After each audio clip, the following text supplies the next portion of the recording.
Are cineva încărcător de iPhone? Aș vrea să sun o persoană care nu-i cu mine acum. N-am trimis mesaje, poate ar fi trebuit. N-am sunat-o de prea multe ori, dar m-am gândit, toate piesele mă dor. DJ, ești în la minor, am dat șuturi la ce simt și acum s-a format un gol. Cât aș vrea să te aud, să-ți spun că e pe bune cât mi-e dor, dar n-am încărcător. Să sun pe tine, baby, baby, baby, și să-ți spun, hey sexy lady, lady, lady. Cred că te iubesc, am obosit să mă mint și vreau să împart cu tine tot ce simt.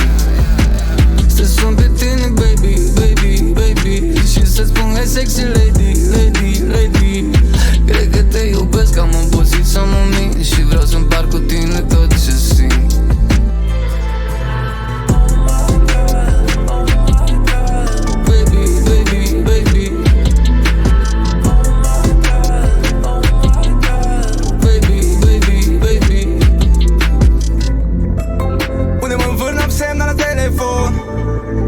Dacă mă caută, îi aud noaptea în somn. Păsă de noapte, ne deplasăm în stol. Fata o deschide, sunt la geamul tău. Stai așa, unde ne grăbim să tragem concluzii.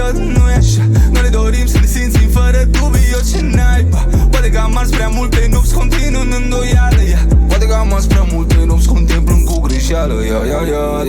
Pune mâna pe telefon, fata mea. Să sun pe tine, baby, baby, baby, și să spun, hey sexy lady,